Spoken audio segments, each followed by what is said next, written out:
Hello everyone and welcome back. By popular demand, today we are going to look at how to mix metals in interiors. Many people feel they don't know how to mix metals correctly or they don't feel confident pulling it off. As a result, they just end up kind of playing it safe and picking the usual generic satin silver colored hardware. And I say you only live once, so playing it safe is not an option. Of course, if at the end of the day you do decide to use satin silver colored hardware, I won't hold it against you. If you have a home where maybe the builder or the previous owner used a single metal throughout the whole home, and you want to break up that metal monotony, but you aren't sure how, then hopefully this video will give you some ideas. Also, a big thank you to today's sponsor, Shaker & Spoon. We'll come back to them later. All right, number one. Decide how many metals to use. You can let the size of your space help dictate this. First, let's look at kitchens. Large house-sized kitchens can handle 3 metals. If you live in a condo or a townhouse, or you have like a smaller kitchen, probably best to stick to a maximum of 2 metals. In your kitchen, you'll want to pay attention to the finish of your appliances as well. If you have visible stainless steel appliances, you'll want to consider stainless steel as one of the metals to work into your scheme. Bathrooms. In standard-sized bathrooms and small powder rooms, you can do just 1 metal or 2. Typically, you won't really need more than 2 metals in a small bathroom. However, if you have a huge master bath, maybe it calls for 3 metals. Just make sure you're not overwhelming a small space with too much. Of course, there are always exceptions to the rule. For example, this bathroom designed by Courtney Bishop looks to be a bit on the smaller side, yet it uses 3 different metals. Brass on the mirror and the sconces, chrome on the tapware, and black metal on the knobs. The dark metal knobs are used as a 3rd accent metal and they aren't repeated anywhere else. And the reason they work instead of making the bathroom feel chaotic or cluttered with too many finishes is because they tie into the Roman shade and the dark stone used on the counter and in the shower. You can always break the rules if you're intentional with your choices. Apart from size dictating what metals you choose, I think one of the most common scenarios is you move into a new home and there are already existing metals. Maybe metals that you wouldn't have chosen yourself. If it's not possible to swap everything out and you're finding yourself needing to work around what's already there, I know this can be frustrating, but don't worry because you can make it work. Instead of fighting what's there, you just need to incorporate what already exists into your mixed metal scheme. This may mean that you need to be a bit flexible with what your overall vision might have been. For example, if you were envisioning having brass as the dominant metal, but your home has all brushed nickel throughout, you don't have to abandon your brass dreams. You can still bring in gold as a secondary metal. We'll talk about primary and secondary metals in a moment. Number 2, think about what style you're going for. When it comes to mixing metals, it can help to consider the overall style of your space or what style you're aiming to achieve. You don't have to know exactly what style, but I'd recommend at least asking yourself if you're going for a sleek, contemporary look or if you're aiming for something more classic and traditional. The feel and style you're going for can help inform what mixed metals you choose.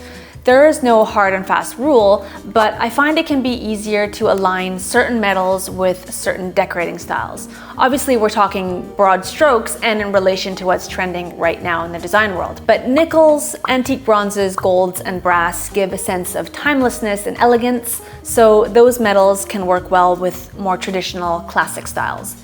Matte black is quite contemporary. A lot of Scandinavian and Japandi homes use matte black as the dominant metal, and when it's done skillfully, it can look stunning. But personally, I feel that too much black metal can quickly become overpowering. So if you're set on using matte black, I would suggest that you only repeat it once. So only use it in 2 places in a kitchen or a bathroom. Mixing multiple polished metals can give you a more glamorous luxe vibe. If your space is feeling dull or flat, chrome can be great for adding some shine and sparkle, and it can really lift your space.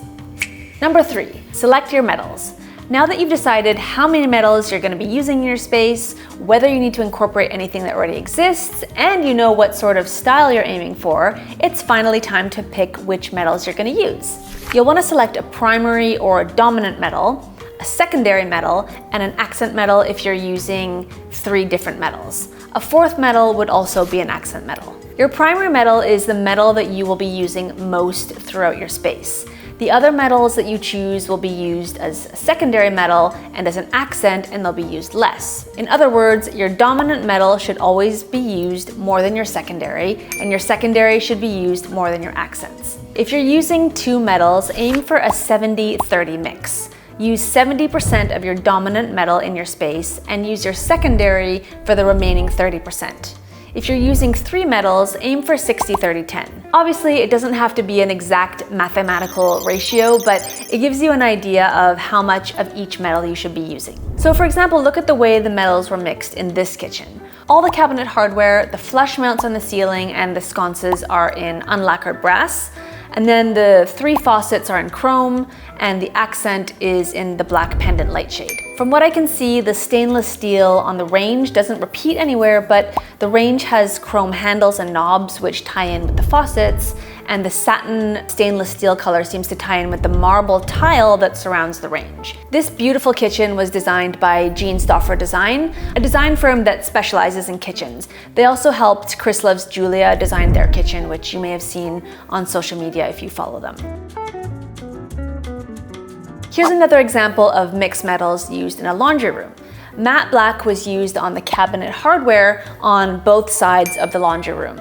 The stainless washer and dryer were incorporated into the design by introducing chrome elements via the pendant light, the brushed silver and black wall sconce above the paintings, the faucet, and the chrome canister lids. This space could have easily ended up feeling a little cold, but the designer, Sean Anderson, was careful to bring in warmth through the brass frame that you can see peeking in on the right. More warmth was introduced via the artwork, the wood, and the woven textures and the warm undertones in the gray cabinet paint. And speaking of undertones, number 4, pay attention to undertones. Undertones are kind of a big deal. They're pretty much like the holy grail of getting color right in interior design. If you get the undertones right, everything comes together beautifully and the room sings. If you get them wrong, best case scenario, things just feel off, and worst case scenario, things outright clash. Nothing is more soul-crushing than realizing that you have clashing undertones when it's too late or too expensive to change things. So, you'll want to avoid mixing metals that are in the same family but have different undertones. For example, using two silvers where one is cool and one is warm, or using two golds where one is cool and one is warm. The reason to avoid this is first because they clash, and second because it looks like an unsuccessful attempt at matching metals. Neutral metals are iron, gunmetal, and basically any matte black metal. Neutral means that you can pair it with cool or warm. It's like your wildcard metal. Cool metals are silver, chrome, stainless steel, and aluminum. Warm metals are gold, brass, bronze, copper, and nickel. And you may be like, wait, what? Nickel is silver. Doesn't that make it cool? Nickel is the perfect example of undertones in metals. You're right, it does technically belong to the silver family, but it's a silver with warm undertones. Contrary to what a lot of guides say online, nickel is actually considered a warm metal. Don't believe me? Look how obvious it is when you hold something made of nickel right next to something chrome, which is also why you definitely do not want to put something that's polished nickel right next to something that's chrome, because they'll clash. So nickel has warm undertones, especially polished nickel, so it pairs really nicely with your warm metals and falls within the warm category of metals.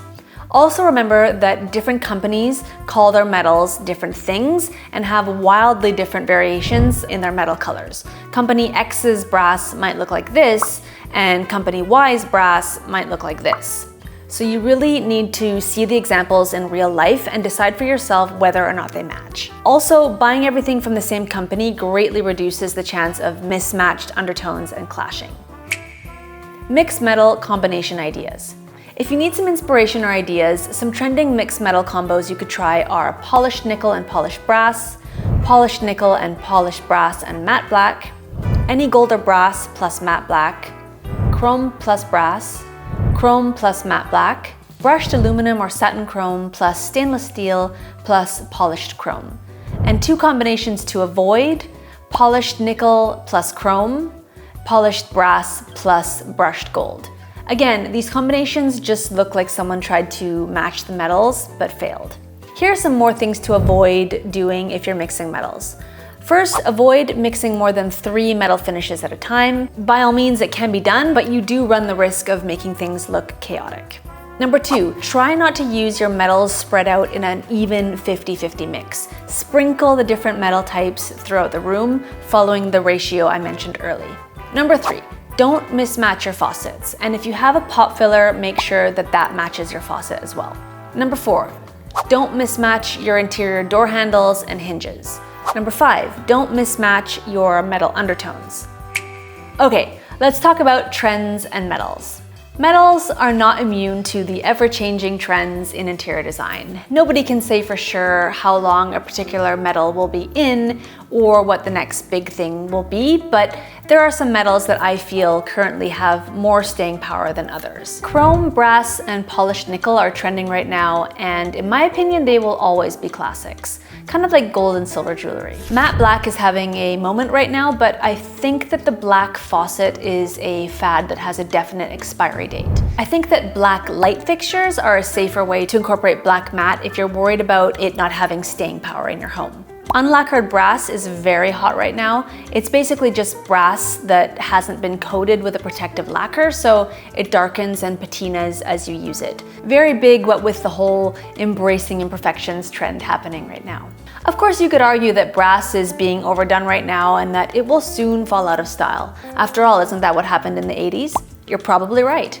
It doesn't matter what you do. Whether you think you're following trends or not, things change. In 20-30 years, things will look very different in the home. It's all good, things change. Don't worry about it. If you're using metals in a way that feels true to your personal style and your taste, then you'll always be happy with your choices, even if they're not currently what's in.